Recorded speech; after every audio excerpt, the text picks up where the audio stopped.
Good afternoon or good morning, everyone, depending on where you're joining us from today. We're just really glad that you're able to be here.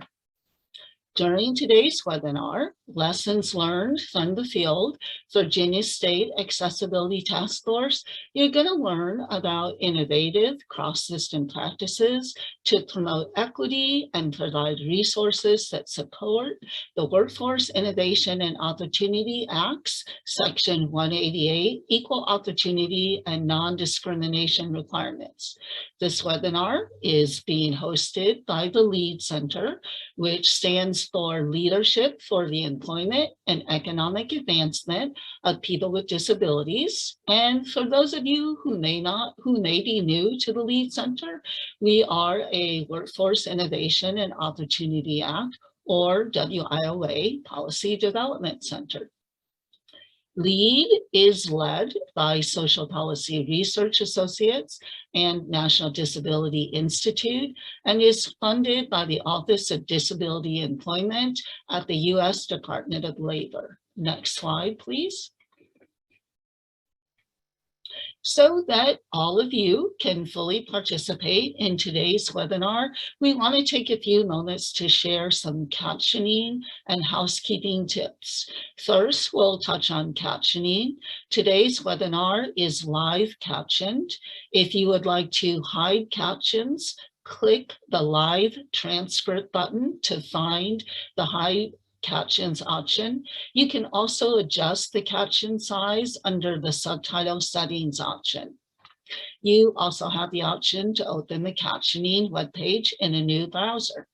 The link has been posted in the chat box. You can adjust the background color, text color, and font using the drop-down menus at the top of the browser.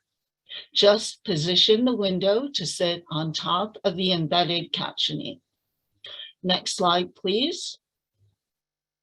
And second, we want to talk about questions and technical support. If you have content questions for panelists during this presentation, and we really do encourage you to ask them as you listen to what our wonderful presenters are going to share. For these content questions, please type them into the question and answer panel, and we are going to save time at the end for a question and answer period.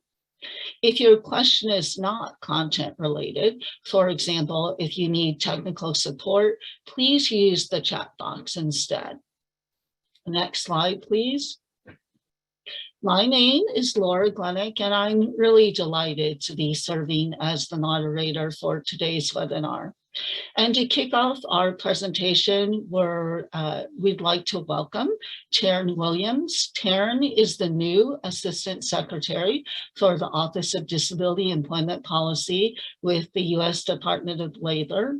And in her position as Assistant Secretary, Taryn advises the Secretary of Labor on how the department's policies and programs impact the employment of people with disabilities and leads the Office of Disability Employment Policy, which is ODEP, and ODEP works with employers and all levels of government to promote evidence-based policy that improves employment opportunities and outcomes for people with disabilities. Previously, Taryn was the managing director for the Poverty to Prosperity program at the Center for American Progress, which works on progressive policies focused on a broad range of anti-poverty strategies. And before joining American Progress, Taryn worked at ODEP on a variety of issues related to education, workforce policy, Social Security, Medicaid, and civil rights. In a role as Director of Youth Policy, Taryn led agency efforts to coordinate education and employment policy in support of improved labor outcomes for disabled youth. From 2014 to 2016, she served as ODEP's Chief of Staff, and she also undertook detail assignments as Associate Director for Public Engagement and Liaison to the Disability Community at the White House from 2014 through 2015. 15. And as a policy advisor on the U.S. Senate Committee on Health, Education, Labor, and Pensions from 2012 through 2013, I personally had the opportunity to work with Taryn when she was part of ODEP's youth team supporting the Department of Labor's Disability Employment Initiative, and have experienced firsthand her passion and dedication to disability and employment issues. So again, thank you for joining us today. Taryn, to provide a welcome and an introduction to this important part of Lead Center's work, and I'll turn it over to you. Thank you, Laura, for that introduction. And it is wonderful to be here and to welcome you on behalf of ODEP and the Department of Labor to this webinar, Lessons Learned from the Field, Virginia State Accessibility Task Force. Our focus today will be Section 188 of the Workforce Innovation and Opportunity Act, WIOA. As many of you know, and as you just heard, it really was just over a month ago that I was honored to be confirmed by the Senate and sworn in as ODEP's 4th Assistant Secretary. But also, as you learned, I am returning to an office that I know well, as I previously worked in ODEP for nearly a decade in a number of positions. ODEP's mission to promote employment opportunities for people with disabilities is one that I care about deeply, and that's been a defining commitment in my career. I'd also like to mention that this webinar occurs just one day before the official start of the National Disability Employment Awareness Month, or NDEAM, celebrated every October. And this year's theme is America's Recovery, Powered by Inclusion. This is a special NDEAM for ODEP, as it is also our 20th anniversary as an agency this year. I cannot imagine a better time to discuss Section 188 of WIOA, given its potential to ensure equitable workforce services for people with disabilities. Section 188 contains the key non-discrimination and equal opportunity requirements for WIOA programs and services. It requires not only physical accessibility, but also programmatic accessibility. This is critical. If workforce programs are located in a building that is ADA compliant, but the programming is not 508 compliant, then people with disabilities are denied equal access. It is only when both the physical space and the programs are accessible that there is genuine access and inclusion for people with disabilities. And Section 188 supports this. Fully implementing and making the most of Section 188 requires states and program administrators learning from one another. ODEP's Section 188 pilot in Virginia was designed to help American job centers across the state ensure both aspects of accessibility, physical and programmatic, and thus to make the workforce system fully accessible for people with disabilities. In a few moments, we'll have the opportunity to hear more about how they did this. But in closing, I want to thank the Lead Center for coordinating this webinar. Their work is top-notch, and I know a lot of effort goes into making these webinars run smoothly.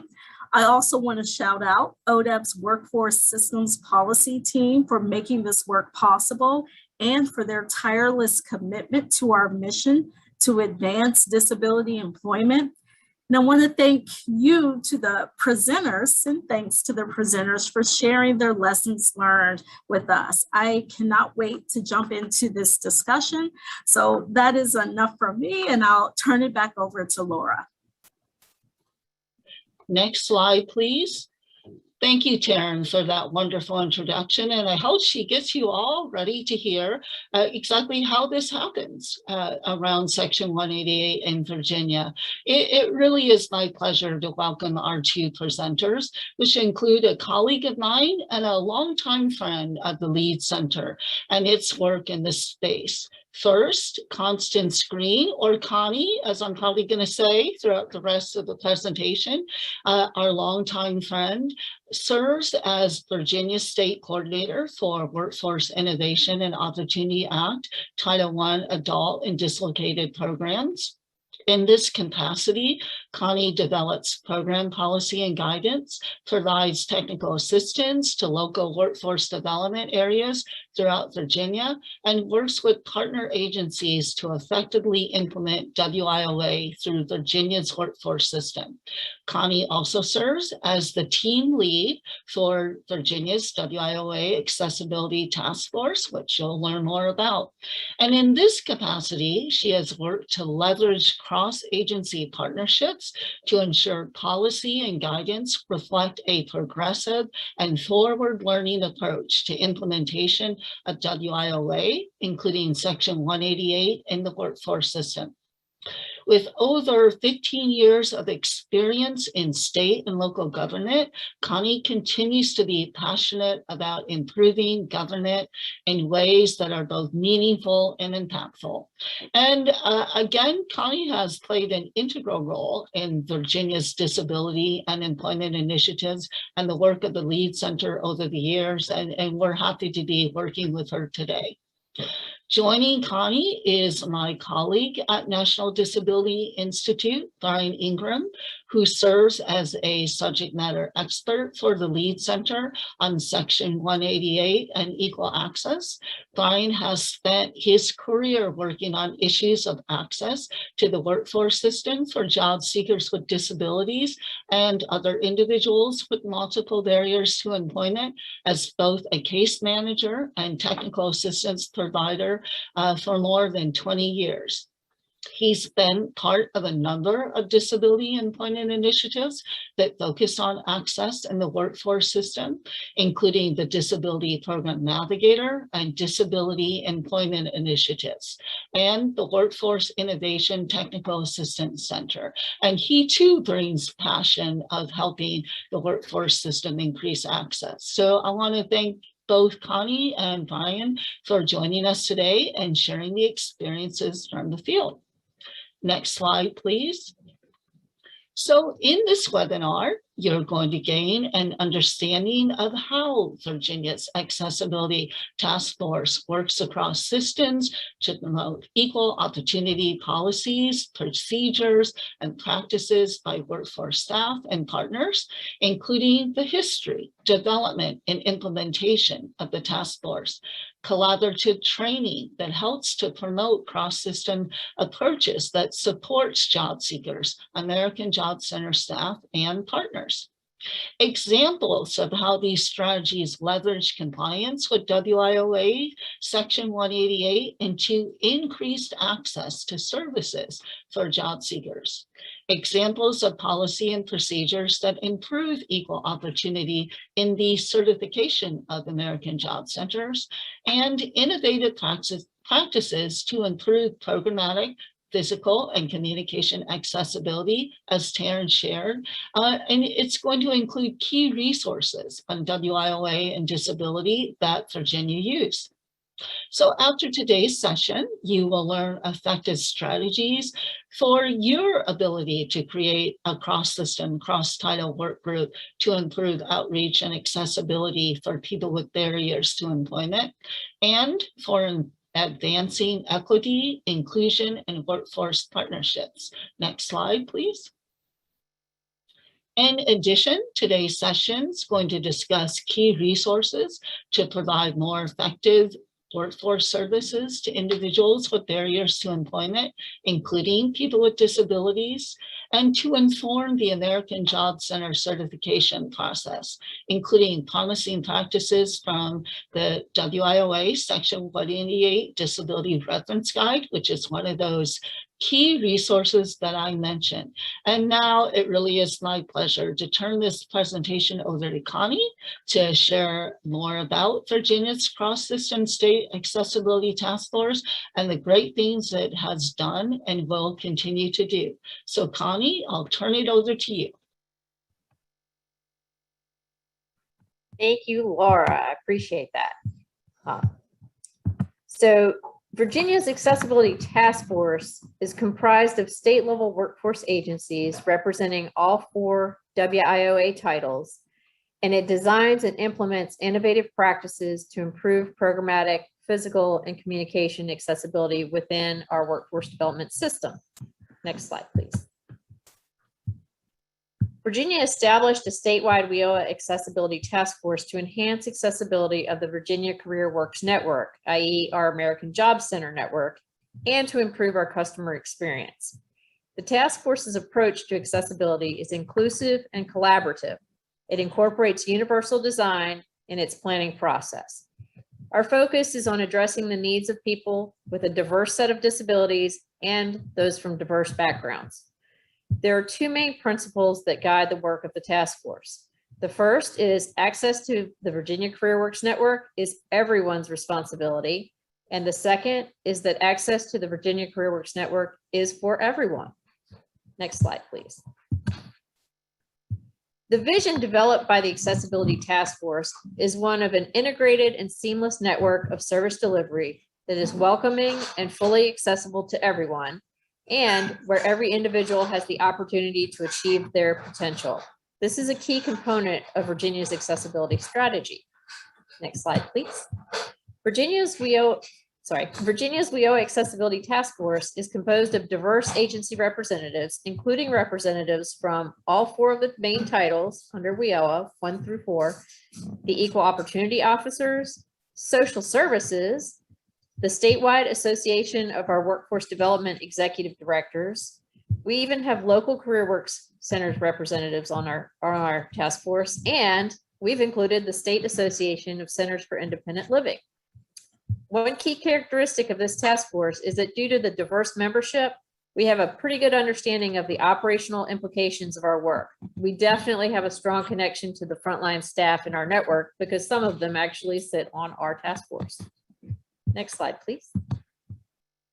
Interestingly enough, our not so secret is that in Virginia, all 4 WIOA titles and the other workforce partners with an interest in accessibility are working together to leverage collective resources toward a shared and agreed upon set of goals. Next slide, please. It is of critical importance to note that the task force is specifically included in the Virginia WIOA Combined State Plan, both by name and by role. So we are written into our state plan. We meet on a quarterly basis with work groups assigned as required to accomplish specific tasks in between the task force meetings. So we are a working body. The task force has also developed an action plan as a team, and it has responsible parties, timelines, expected outcomes, all the things you would expect. The action plan laid out strategies and tasks to achieve this task force's goals in 4 primary areas in support of our WIOA State Combined Plan. First is universal access. Second is policies and procedures. Third is training and communications. And 4th is best practices. Next slide, please. So working together as a team, the task force assisted in several things. We've assisted in drafting the Virginia Board for Workforce Development statewide WIOA policies on individuals with disabilities and the policy on one-stop certification, including helping with developing the certification tool. The task force members also participated in the one-stop certification validation process for Virginia's 50+ comprehensive and affiliate workforce centers, including participating in desk reviews and on-site visits to the centers across the state. So members of the task force have also engendered a partnership with the Centers for Independent Living for development of accessibility surveys for the workforce centers. So that was a unique relationship there between the government and a non-governmental entity that worked really well, actually.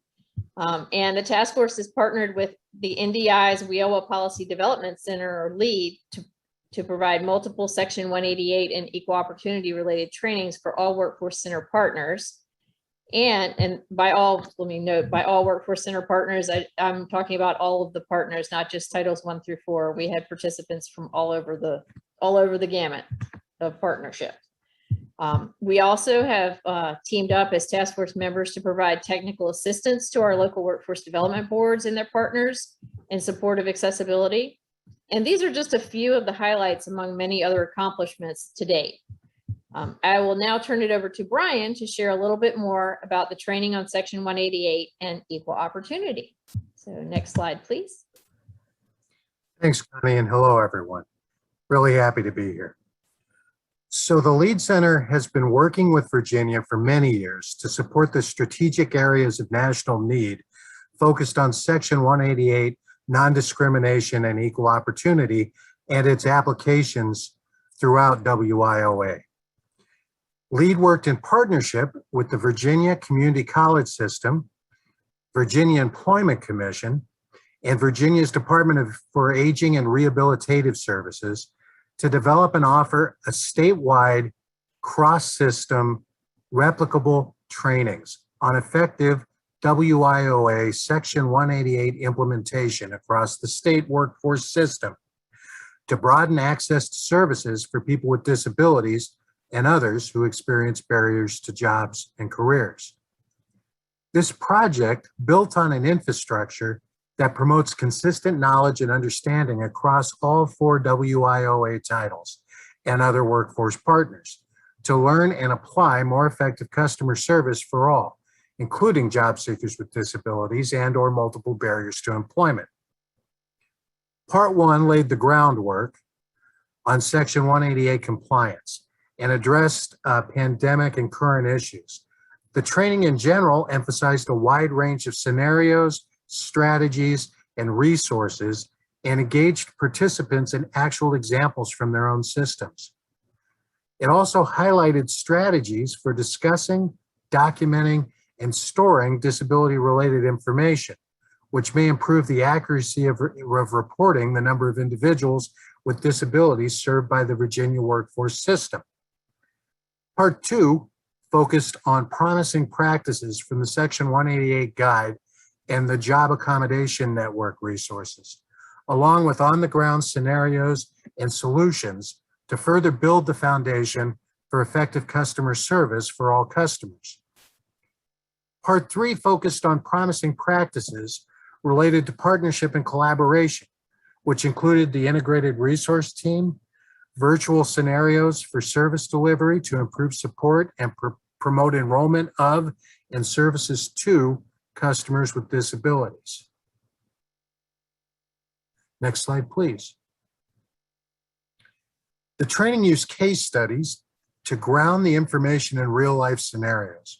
Training participants learn the following promising practice strategies from these case scenarios. So following the job seeker's choice to identify the preferred method of access or communication.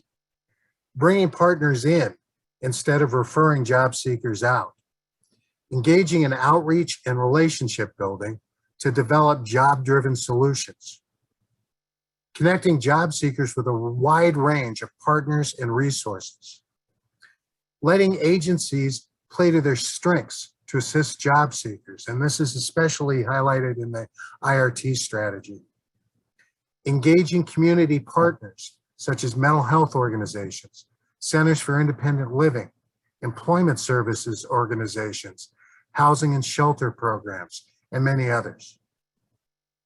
So Connie, I'm going to turn it back over to you to talk maybe a little bit about the outcomes and the next steps. Thank you, Brian. I appreciate that.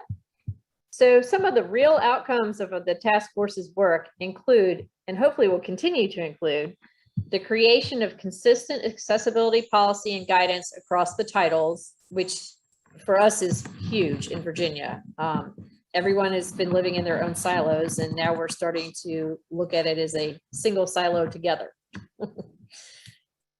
Then we've also come up with the outcome of recognition by our local and state partners that accessibility goes way beyond just checking a box, and to make sure you get through something on a mandatory process like one-stop certification, for example. We're getting into the nitty-gritty of what that programmatic access really means. We've also developed a cross-discipline training model that can be scaled to the local level, which Brian was speaking to just a moment ago. Next slide, please.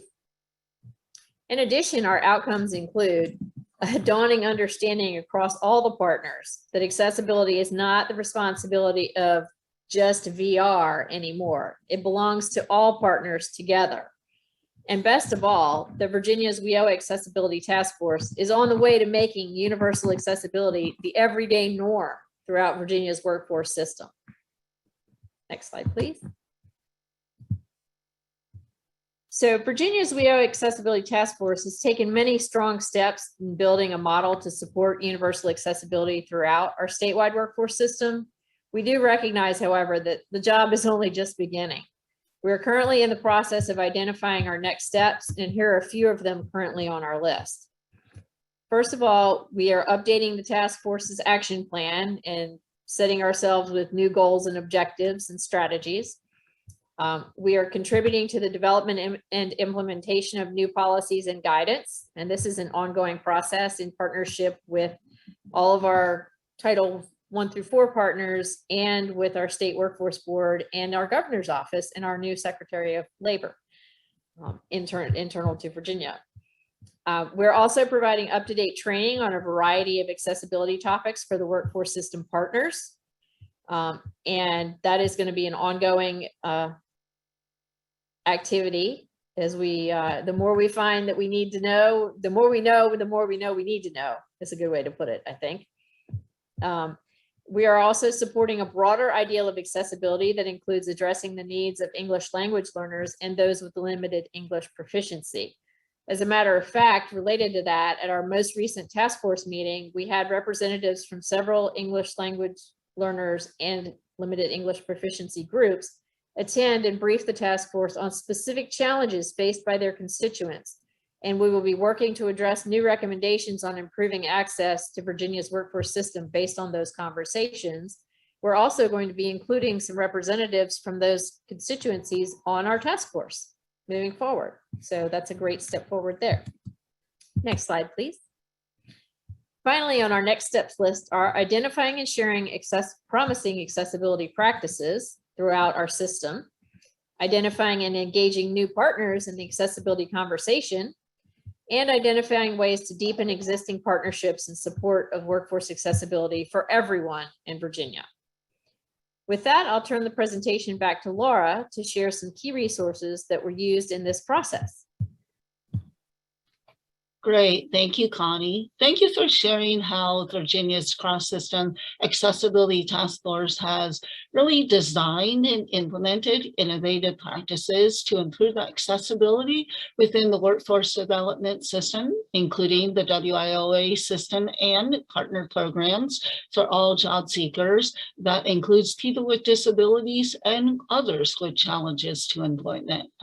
I've been serving as part of Disability and Employment National Technical Assistance Centers for over 19 years. And if there is one effective practice to create systems change that has always stood out, it is conducting the work through a cross-system partnership, and that work is being informed by the field. And Virginia's Accessibility Task Force is doing just that and shows how these effective strategies and practices that you shared, including the 3-part training series, can really increase access and equal opportunity to be responsive to the needs of the field.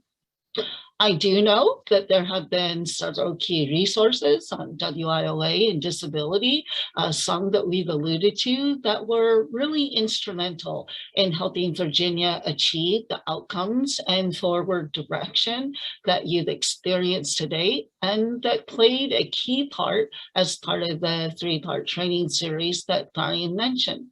These resources include EEOC, WIOA Section 188, including the Section 188 Disability Reference Guide, disclosure and accommodation tips and strategies, and a national 3 responsive resource, the Job Accommodation Network. For those of you who have never heard about it, you will, and I hope you access it. So Brian, I'm going to turn it back to you to walk through some of these resources. And Connie, maybe you can chime in on a couple and share how they were specifically used to help your work in Virginia. So Brian, I'm going to turn it back to you. Okay, and if you could advance the slide. Let's begin with the EEOC, which stands for the U.S. Equal Employment Opportunity Commission. Slide, please.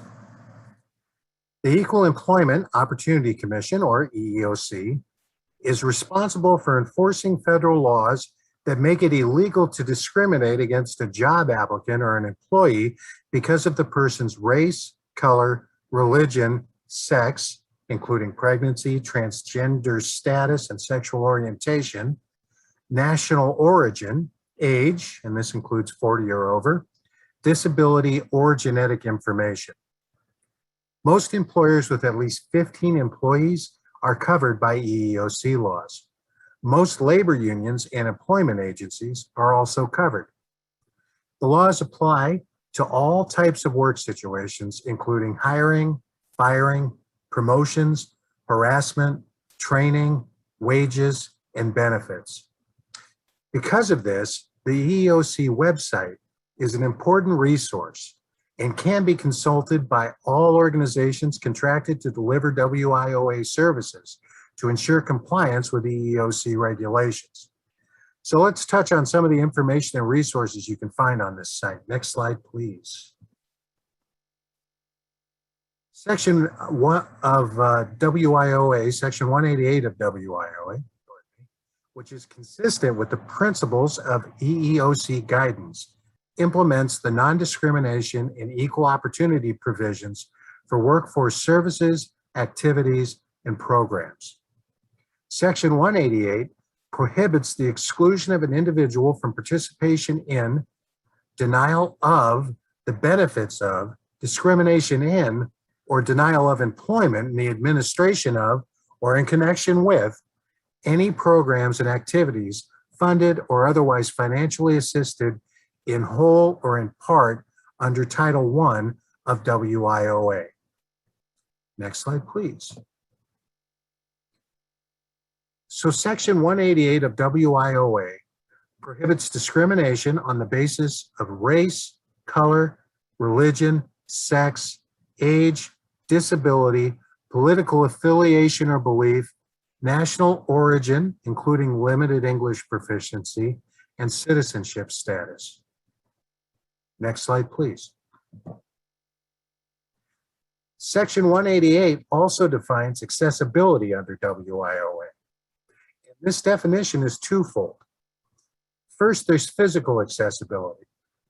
No qualified individual with a disability may be excluded from participation in or be denied the benefits of a recipient's service, program, or activity, or be subjected to discrimination by any recipient because a recipient's facilities are inaccessible or unusable by individuals with disabilities. Next slide, please. Secondly is programmatic accessibility. All WIOA Title I financially assisted programs and activities must be programmatically accessible, which includes providing reasonable accommodations for individuals with disabilities, making reasonable modifications to policies, practices, and procedures, administering programs in the most integrated setting appropriate, communicating with persons with disabilities as effectively as with others, and providing appropriate auxiliary aids or services, including assistive technology devices and services where necessary, to afford individuals with disabilities an equal opportunity to participate in and enjoy the benefits of the program or activity. Next slide, please. So who does Section 188 apply to? Recipients are defined as any entity to which financial assistance under WIOA Title I is extended, including state-level agencies that administer or are financed by WIOA Title I funds, state employment security agencies, state and local workforce investment development boards, one-stop center operators, service providers, including eligible training providers, on-the-job training employers, Job Corps contractors, and center operators, excluding federally operated Job Corps centers, and of course, programs and activities that are part of the one-stop delivery system that are operated by one-stop center partners. Now, this last bullet is especially important because any program or activity that touches a one-stop center will need to have an awareness of Section 188 non-discrimination regulations and EO practices. And it typically falls on workforce staff and EO officers to help educate those partners and programs, including those training providers or employers. With this in mind, I think it's time to take a look at our first resource. Next slide, please. Now, the task force, as I stated earlier, actually as Connie did, took advantage of technical assistance from the Lead Center. And as a part of this, used the Lead Center's Section 188 guide as a resource, both for making policy and procedural recommendations to the field and as a resource for staff to refer to as they provided services in the job centers. So let's take a closer look at the guide and see how it can be used effectively to support the field. Next slide, please. To start with, the guide is divided into two main parts, which highlight different aspects of how Section 188 can be applied. Part 1 is divided into 3 sections. So let's look at the first section. In it, we have promising practices related to customer service. We're serving a diverse population that includes individuals with disabilities. It includes practices around strategic planning at the board level, marketing and outreach, collaboration with partners, and staff training. This first section highlights strategies that one-stop centers and partners are using to ensure equal opportunity and non-discrimination across their entire customer flow of services. The second part of Part 1 includes general prohibitions of discrimination. So understanding the things you can't do, which can also be helpful, right? So reasonable accommodations and modifications, administering programs in the most integrated setting, so breaking down what that really means. Effective communication, which we all may think about a little bit differently. Accessible electronic and information technology, examples of physical and programmatic accessibility, and also prohibiting discrimination in employment, which is particularly important for business services. So this section is loaded with examples that are broken down as in plain language. So the third section of Part 1 covers how these promising practices are related to one-stop center programs. So not just complying with Section 188 on paper, but really using Section 188 compliance to maximize access. For example, you know that required statement on everything that says we provide auxiliary aids upon request? So it's great to state that, of course. But beyond the statement, it's important to understand what it means and be able to explain it to customers. This section is geared to your equal opportunity teams and includes notice and communication, data collection, monitoring, and complaint resolution. It's important for you to know where to find this information and how it's translated into the system. Now, Part 2 of the guide is useful for understanding definitions in regulations, like what are auxiliary aids, and legal terminology as well. Often learning about practices in a certain area will lead you to the regulations to fully understand the correlation. So parts 1 and 2 are linked so that it's really easy to move between sections. So this is quite a comprehensive resource, but it's not so hard to navigate. If you can narrow down what you're looking for and familiarize yourself with the sections and topics, it's definitely manageable.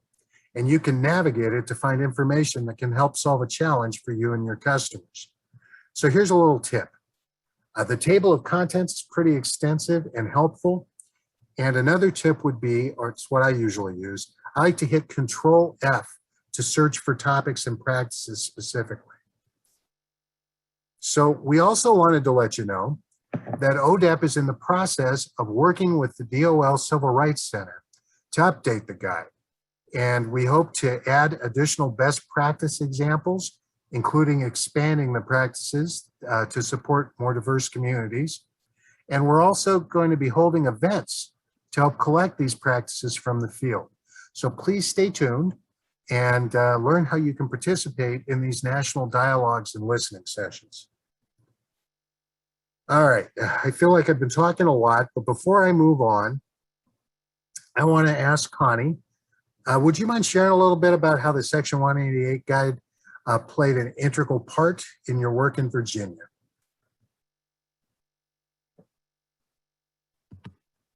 Sure, Brian. Thank you so much for that summary. What we really found that this Section 188 Disability Guide has been a super duper resource for us in developing our team, our task force's understanding of the language around accessibility. And then that has translated into policy for us. So it advised our policy creation and guidance creation. It has also been an integral part of training for our staff at the local level, because then if it's one thing if the statewide task force understands everything and gets it, but it's another thing to make sure that the staff at the local level are adequately trained on the resources, where they are, how the terminology is used and what it means. Just like what Brian said, we talk about these like things that we have to put on our documents, they're required, but what does it really mean in actual implementation? So this has been useful to us. The EO information has been useful. The Section 188 Disability Guide has been super useful for us, both in the development of guidance and policy activities, but also in the field as actual implementation of those policies and guidelines. Does that help a little bit, Brian? Oh, you're muted.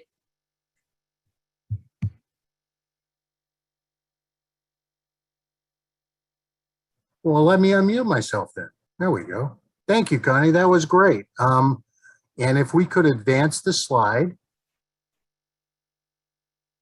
Let's move on to disclosure and accommodation.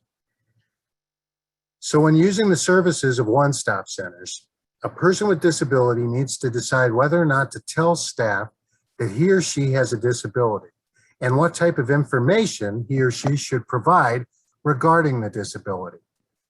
Disclosure of disability information in any setting is a personal decision, and there really is no right or wrong answer. The most important thing to recognize is that the job seeker does have a choice about disclosing disability-related information, and no one should make that decision for them. People with disabilities need to decide what they're most comfortable with and what's going to work best for them in their specific situations. So this section focuses on best practices and resources around disclosure and accommodation. Next slide, please. Now, state workforce systems collect and maintain records that include race, ethnicity, sex, age, and where known, disability status of every applicant, registrant, participant, applicant for employment, and employee. One-stop centers develop written policies for staff regarding the legal requirements related to discussion and disclosure of a customer's disability and provide training to staff regarding the applicability of these requirements and policies. Next slide, please. For example, a policy explains that intake staff should tell applicants, participants, and others that they may disclose their disability and request and receive a reasonable accommodation, modification, or auxiliary aids and services. In addition, a policy makes clear that disclosure is voluntary and information regarding disability will be kept confidential and maintained in a separate file. So when asking about disability, one-stop centers should make clear that providing information is voluntary, that refusing to provide the information will not subject you to adverse treatment. In other words, the one-stop center cannot refuse to provide services or treat you differently than other customers. And finally, that the information will be kept confidential in accordance with the law. Questions regarding whether or not an individual has a disability should also be asked of all customers and not just in cases where one-stop center staff think that somebody has a disability. Next slide, please. When using the services of one-stops, a person with a disability needs to decide whether or not to tell the staff at the one-stop that he or she has a disability and what type of information he or she should provide regarding that disability. Disclosure of disability information in any setting is a personal decision, and there is no right or wrong answer. The most important thing to recognize is that a job seeker does have a choice about disclosing disability-related information, and no one should make that decision for them. People with disabilities need to decide what they are most comfortable with and what is going to work best for them in their specific situations. Next slide, please. When asking about disability, One Stop should make clear that providing this information is voluntary. That refusing to provide the information will not subject you to adverse treatment. Again, the One Stop cannot refuse to provide you services or treat you differently than other customers. The information will be kept confidential in accordance with the law.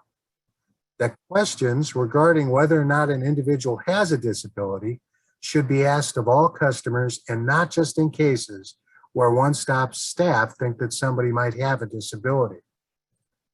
There's often excellent reasons for disclosing disability-related information to a One Stop, but there are also excellent reasons not to disclose this information. Ultimately, it's going to depend on the job seeker's situation and comfort level. Next Brian, slide, please. Yeah. May I interject there real quick and say that? Oh, yeah, absolutely. Yeah, Go ahead, before we get Connie. into the next slide. Thank you. I would like to say that this is super important to ensure that everyone understands the concepts Brian was just talking about, both at the policy level so that you can get the right language in there and the right requirements in there, but also at the staff level so that they understand what they can and cannot and should not do. And so it's important to go over this. You know, a lot of people make assumptions, and that makes things very challenging.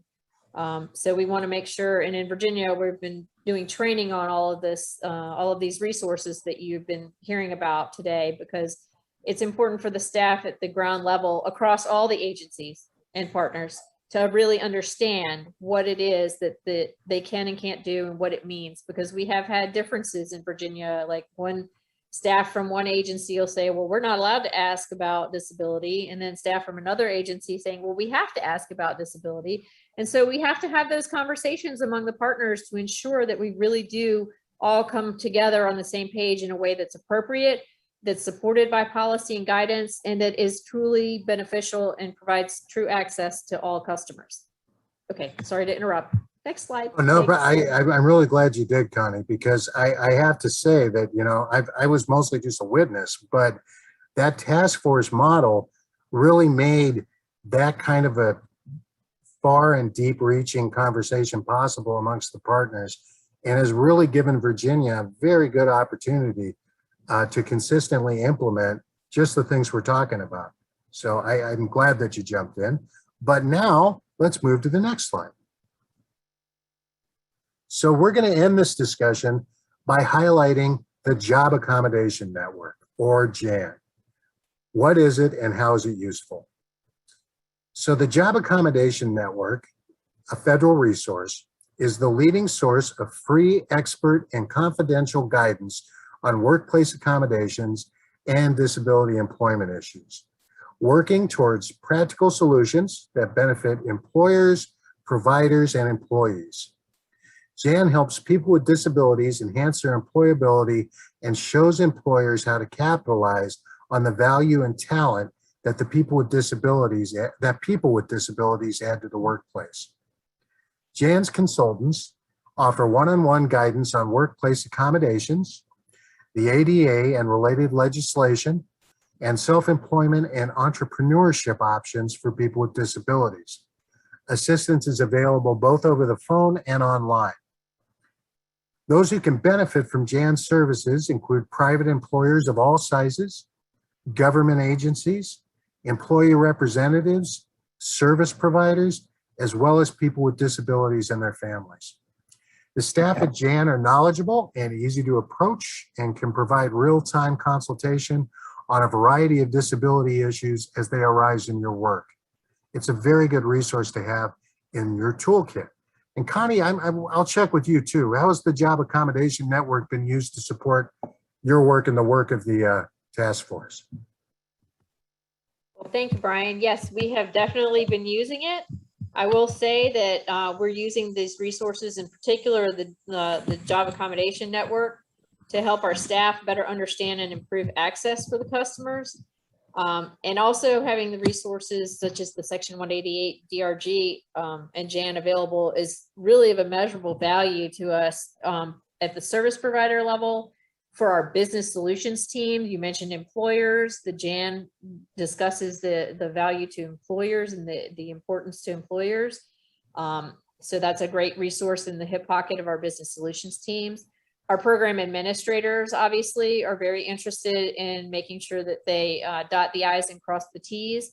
And our policymakers really needed to understand what accessibility is. Beyond the typical traditional, okay, tape measure the doors, okay, that's good. You know, do we have the right slope on the ramps? Is the parking lot retrofitted? All those things, but it also matters to understand programmatic accessibility, like Taryn referred to earlier. That's the meat and potatoes behind everything. And that these resources have been so helpful in not only the policymakers getting a grasp of the concepts, but also for the frontline staff all the way through, top to bottom, to really understand what accessibility means in the accessibility world and translate that out into the everyday vernacular of the one-stop centers and the Virginia CareerWorks network. So I can't say enough good things about these resources. And if you haven't looked at them, look them up. Take the time, browse through them, get to know them, because they are worth it. So I think that's the best thing I can say about it. Thank Laura, you, Connie. I think we'll turn it back over to you next, right? Yeah. Great. Well, I can tell you, while you guys are sharing, we certainly generated a lot of questions.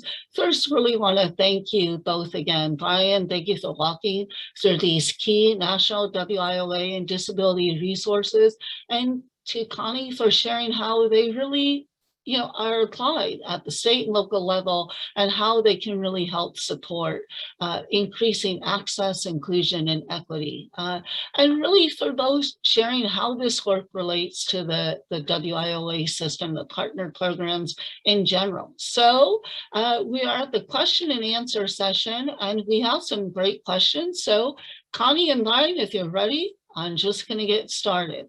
So Connie, well, I'll start with this question. I'll pose it to both of you.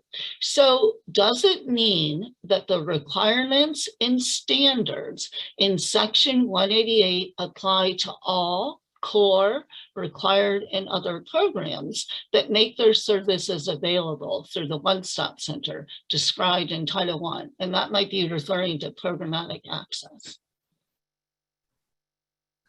Yes. Yeah, I would agree. And I know that's a big concept, and we're still working on it in Virginia. I think within the task force, we have a good understanding of that. And then advancing it out to the field is part of that as well. And working with all of the partners, we've included the Department of Social Services in our task force and making sure that they understand. But basically, from what Brian's slide said earlier, I hope you caught it, that anybody that's funded by or participates in the WIOA activities, then yes, you should be compliant. And that's interesting because from the community college perspective, and I can say this because I actually, Title I resides in the community college systems in Virginia, that can be an interesting discussion because of the fact that Title I, Section 188 is one thing, and then the Department of Education's rules and requirements they have their own set of structures. And so we have to somehow find the union to make it work for both sides of that discussion. And that's definitely can become a challenge. And that's just one particular partner that I can speak to. We have lots of others. Okay, great. Thank you for that. And we do have one question. Can I ask, while we continue with the questions, if you can go back to the slide that had the John Accommodation Network on it? Somebody would like to see the contact information for that again. So if you can go back one slide, and then I'll just continue with the questions. And this is an interesting question. I don't know if you know the answer, but how do you keep disability information in a separate folder when you have an electronic case management system?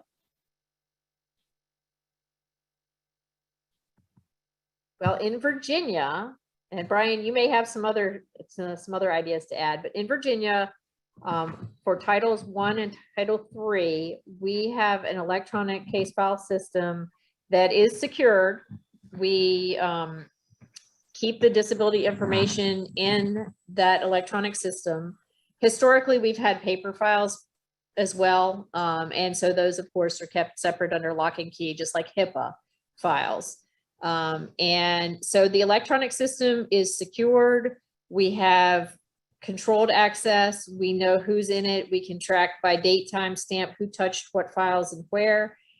Everyone who has access to the system, of course, signs all the appropriate, not sure what the technical term is, but all the documents you have to sign to be given access to begin with to all of that PII and other information, personally identifiable information, et cetera.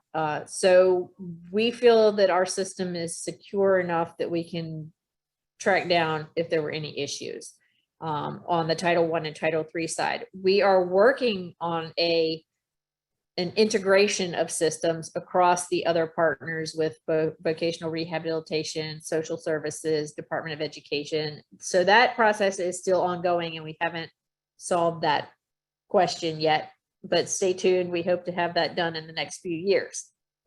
Fingers crossed. Brian, anything to add? Just that, I mean, what you outlined is pretty common. So there are systems and procedures in place, and it's really just and again, this is what a cross-system task force is so very good at. It's making sure that everyone who's attached to this system or feeding into it has the same information and is following those procedures so that the information that you're collecting is appropriate and that it's kept safe.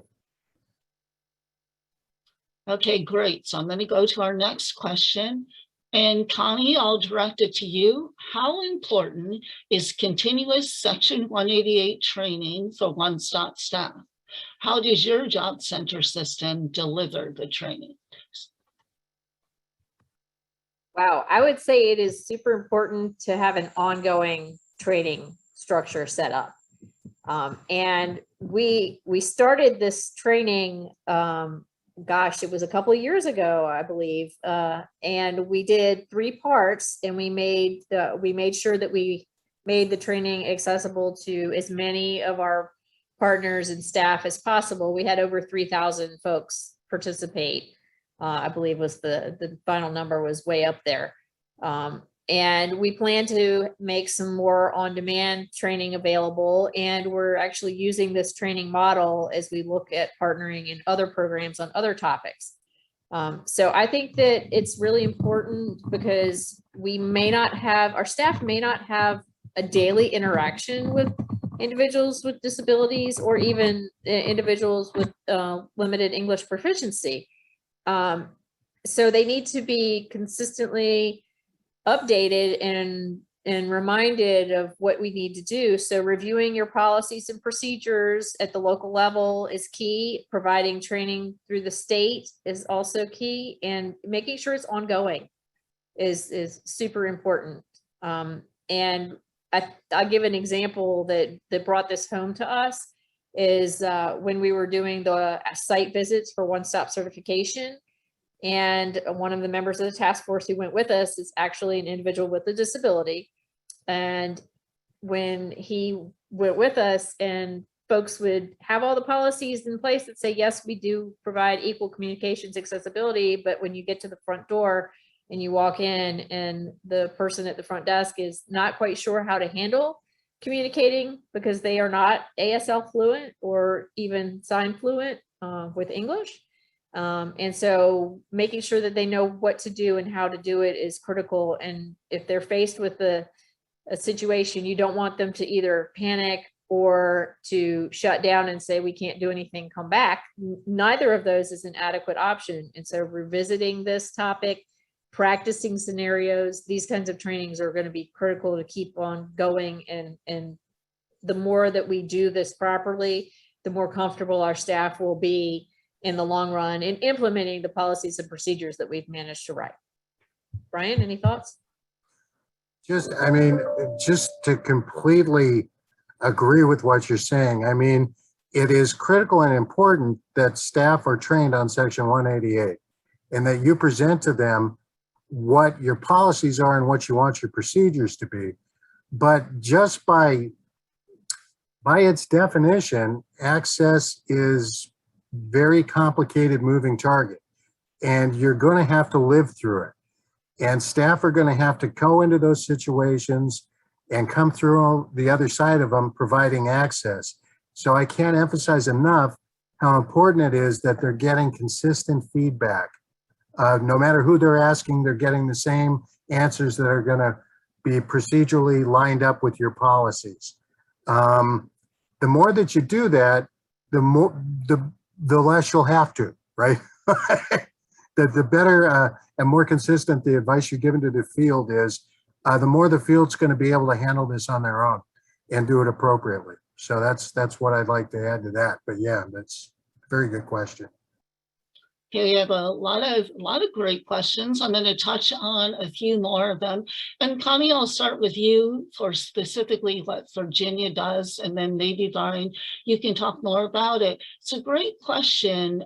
For people with invisible disabilities or non-apparent disabilities, such as mental health, what are you teaching, Connie? What are you at the state to one-stop centers about the degree of disclosure that's needed or not needed?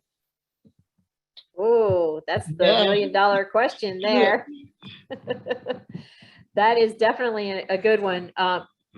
Really, like Brian had mentioned earlier, everyone should be informed. All customers should be informed that you may disclose, you may ask for accommodations, and that way you're hitting everyone and you're not singling out anybody that's, has a visible physical disability and say only dealing with that. So if you ask everyone the same question, then you are treating everyone equally and giving them the opportunity to disclose. Mental health is another one of those areas we are just beginning to delve into how we should train on. We've had lots of conversations amongst Brian and his team and our team, starting with making sure that everyone is, we need to make sure everyone is gone through trauma-informed training. So that's another thing we're going to be trying to roll out across the board here soon. Some of our folks have had that already, not everyone yet. And just making sure that that everyone understands the difference between clinical assessment and treatment versus non-clinical, which is going to be what we're talking about in the workforce centers. Unless you are actually certified to do clinical work with mental health, then you should not be going very far down that path. And so we're going to be talking a lot with our folks about looking at that and what it means and how to interpret it, just like we did with physical accessibility and we talked about with programmatic accessibility. So stay tuned. We'll have more on that one in the future. Thank you. Brian? Oh, just to add that, in that situation, it is a matter of training and support because, in the Title I system, in the workforce system, what makes you eligible for an accommodation is disclosure. And what that accommodation should be is what that person suggests they need to get access to the service or the outcome associated with the service. And so through training and support and consistent feedback, staff can learn to understand that if somebody comes in and says, hey, I have a disability, and, one of the things, I'll just turn back to, kind of my experience I had in job centers sometimes was, I'd like to have this service that's usually delivered in a workshop delivered one-on-one because I had anxiety. I mean, the answer to that question should be yes. That's enough. And it's simple, and it's not that hard to provide. And so a lot of times the issue around access is more, the fretting that goes on around whether something is appropriate or not. When really, if you look at Section 188, those aren't the important questions to be asking. That makes sense? So thank you for that. So I think, Connie and Brian, I'm going to leave you with two questions that I'll combine around the task force. So how did Virginia Workforce develop the relationships, excuse me, necessary to implement the task force? And combined with that, how was the implementation of WIOA relevant to forming the task force? Okay, well, I'll start with the second question first, if that's okay. Sure. So the switch over from WIA to WIOA did have a big part to play in this, because we're definitely overhauling all of our processes and plans and what we were up to make sure that they fit with the new version of the Act. And in that process, it was determined that we need to have some discussion around Section 188 and accessibility. We were fortunate in Virginia, and this gets into your first question, to have a champion within our VR community who saw and understood the need to partner with our Title I, Title III, and and Department of Education folks. And so that champion got together with the leadership from the different agencies, the title agencies, and they determined that, yep, we do need to come up with some kind of group. And this group originated, in the beginning, it originated as a kind of support group for the leadership of the 4 titles to kind of figure out issues. And since then, it became a part of our actual combined state plan, and it's taken on an engaging larger life by adding more relevant partners and starting to address more topics and developing training and moving, kind of like the snowballs going down the hill, and we're just rolling with it. So we were lucky enough to have the support of our partners at NDI and the Lead Center, and they really helped guide us to the resources, helped us kind of implement DEI and make sure that it was going well, and then build off of the lessons learned from DEI into this greater process that we have in place now. So does that, hopefully that answers the question. Brian, what did I miss? I can't think of a thing. That was a great answer. So maybe we can go together and try to answer, because actually the answer to the first question answers the second in a lot of ways. But how did Virginia Workforce, how did you develop the relationships necessary to put this task force together? And I'll start this time. I mean, like you said, Connie, it was a long and involved process of these different systems that were later identified as core partners under WIOA, kind of realizing that what they were doing was intersecting and who they were serving were intersecting a lot. And so using these resources that were temporarily available to really build these relationships. I mean, you mentioned Voc Rehab in Virginia. They were absolutely visionary. That's what I would say. Working with Workforce starting, 15, 20 years ago, this started. They built this relationship slowly, and they brought in others as time and situation necessitated it. So I really do think WIOA has sort of turned up the heat on that pressure cooker a little bit and given everybody a lot more incentive to get together and have these kinds of conversations. So even though it took Virginia a long time to develop these relationships, the kind of relationships that they developed are relationships that have such value in the WIOA environment, service delivery environment, that in Virginia, now these things are progressing really, really quickly.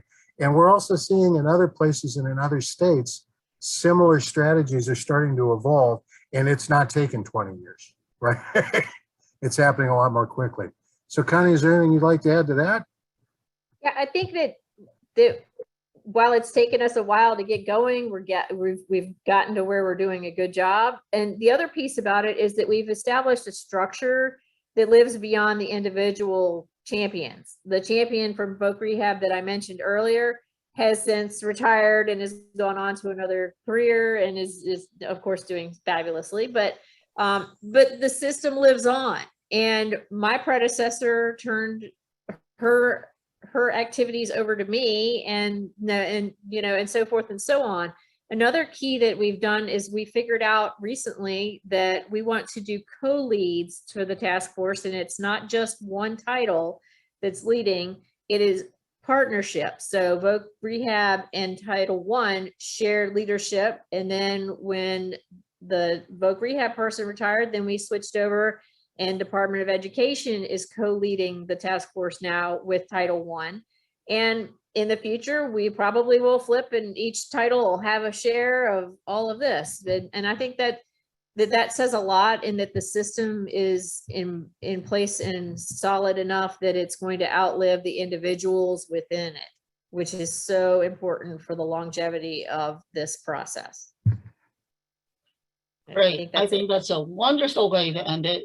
The longevity and the continuing. Several questions talked about information that was on previous slides. We are going to be posting this information to the Lead Center website, which I'll give you soon. So you'll be definitely able to capture this information along with the recording. So again, thank you both for sharing this. We could probably continue. Time doesn't allow us. So we're just going to move on. If we can go to the next slide, please. This slide and the next one are going to include some helpful equal opportunity resources, some of which we highlighted today. So if we could go to the next slide, just to show you, and then go to the next slide. And as I promised, we encourage you to follow the Lead Center and sign up for our newsletter. We're really excited. Today, we launched a new and refined website today, so do visit it, check it out. This slide includes a link to the Lead Center website where you can sign up to get information and notifications on a regular basis. I hope you do it. It's on this site that we will post an accessible version of the slide deck and the recording in about 4 or 5 business days. Next slide, please. And here are some additional ways that you can connect with the Lead Center. You can follow us via Facebook, Twitter, LinkedIn, and YouTube. Next slide, please. And this is a disclaimer. Next slide, please. Before we close, I want to take this opportunity to thank each of you for joining us today, beginning with Assistant Secretary Taryn Williams for your passion and dedication and to this work and for helping to open today's webinar, to our wonderful presenters, Connie and Brian, for showing the why, what, and how of working towards equity and inclusion within the public workforce system. And finally, to all of you, for the participants for joining us today. We hope to share with you again during upcoming Lead Center webinars and other events. And as Brian shared, please stay tuned. We will have some national events that we're going to open up to the field to learn about what you're doing around equal opportunity and non-discrimination practices. So with that, thank everybody and enjoy the rest of the day. And we look forward to seeing you in the future. Thank you.